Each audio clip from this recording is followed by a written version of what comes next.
Empiezo agradeciendo a nuestro orador principal, el periodista peruano José Carlos Paredes, nuevamente perseguido por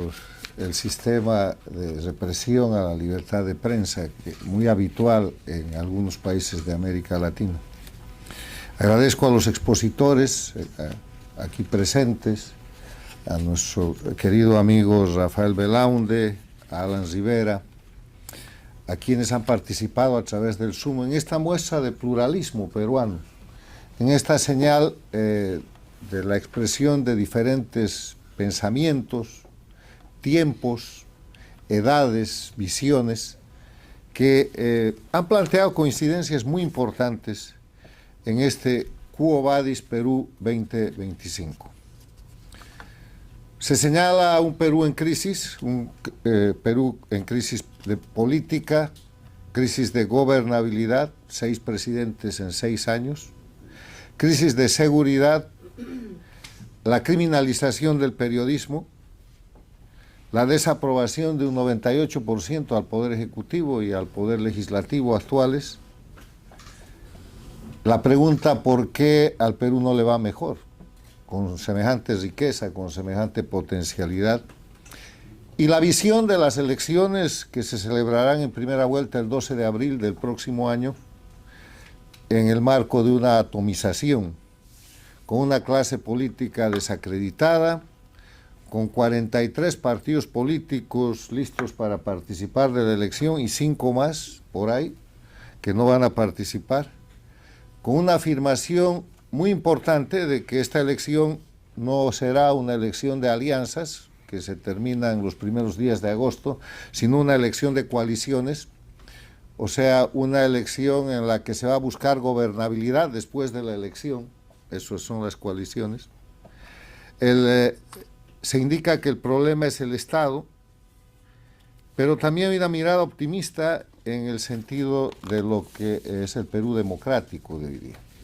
Porque en un aspecto en el que yo quiero incidir es que debemos ver al Perú, por lo menos quienes miramos la visión de las Américas, como una de las democracias más importantes en el marco del eje de confrontación que se ha dado en el siglo XXI, que es la confrontación entre el socialismo del siglo XXI, integrado por la expansión de la dictadura de Cuba, que con el dinero de Venezuela y Chávez hace dictaduras a Venezuela, a Nicaragua, a Bolivia, pasa por ahí el Ecuador con Correa, y articulan un bloque de carácter regional para atacar a las democracias, y las atacan desestabilizándolas, las atacan penetrándolas con el sistema de guerra híbrida que incluye migraciones forzadas, narcotráfico, tráfico de personas, desestabilización interna y participación en el sistema electoral de cada país para tratar de tomar el poder. Y este último elemento, que es que la gente enemiga de la democracia se viste y articula y utiliza la democracia para destrozar la democracia, la hemos visto pasar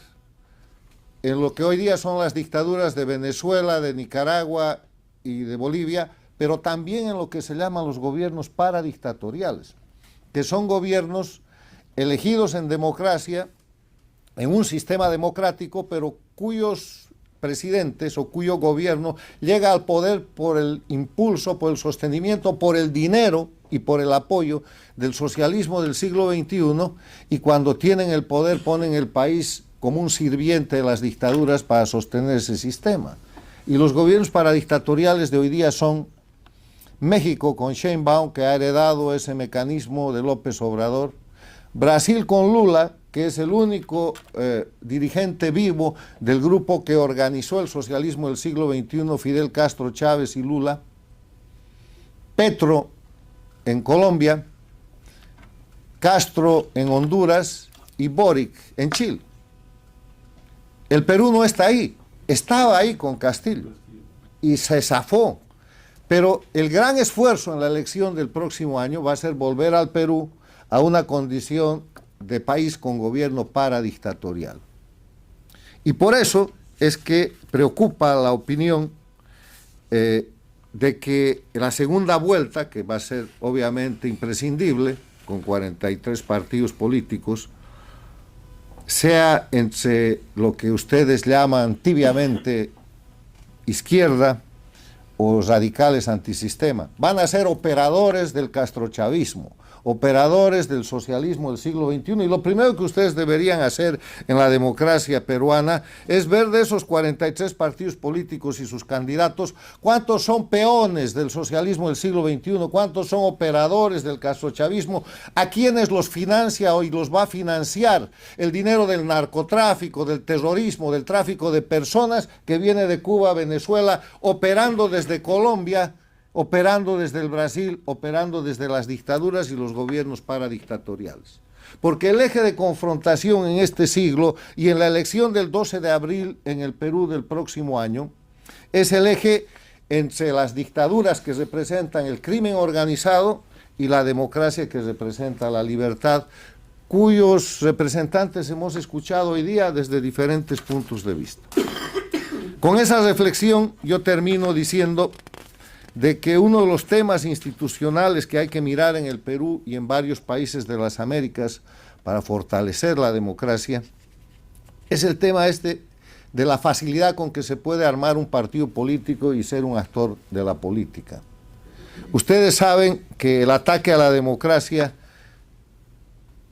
contiene dos elementos fundamentales de parte del castrochavismo: